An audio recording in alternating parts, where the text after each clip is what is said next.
জুমার দিনে বেশি থেকে বেশি নবীর উপর দরুদ পাঠ করতে হবে। কোন দরুদ পাঠ করব? একটা সংক্ষিপ্ত দরুদ আছে, পড়তে পারি আল্লাহুম্মা সাল্লি ওয়া সাল্লিম আলা নবিয়িনা মুহাম্মদ, এটা পড়তে পারি। আরেকটা আছে আল্লাহুম্মা সাল্লি আলা মুহাম্মাদিন ওয়া সাল্লিম, এটা সংক্ষিপ্ত।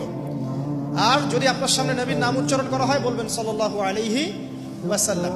অথবা সবচেয়ে সেরা দরুদ হচ্ছে দরুদ ইব্রাহিম, আল্লাহুম্মা সাল্লি আলা মুহাম্মদ ওয়া আলা আলি মুহাম্মদ কামা সাল্লাইতা আলা ইব্রাহিম ওয়া আলা আলি ইব্রাহিম ইন্নাকা হামিদুম মাজিদ। আল্লাহুম্মা বারিক আলা মুহাম্মদ ওয়া আলা আলি মুহাম্মদ কামা বারাকতা আলা ইব্রাহিম ওয়া আলা আলি ইব্রাহিম ইন্নাকা হামিদুম মাজিদ।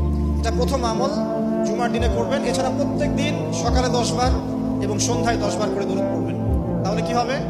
ইনশাআল্লাহ তাআলা আপনি, আমি, আমরা সবাই কিয়ামতের মাঠে নবী সাল্লাল্লাহু আলাইহি ওয়াসাল্লামের সুপারিশ পেয়ে যাব ইনশাআল্লাহ।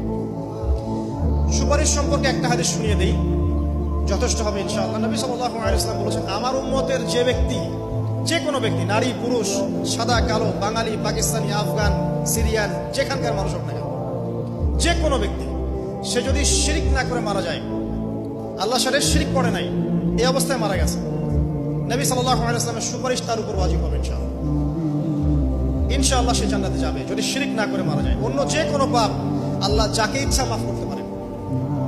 আল্লাহ পাক আমাদেরকে শিরক মুক্ত আমল করার তৌফিক এনায়েত করুন, আমিন।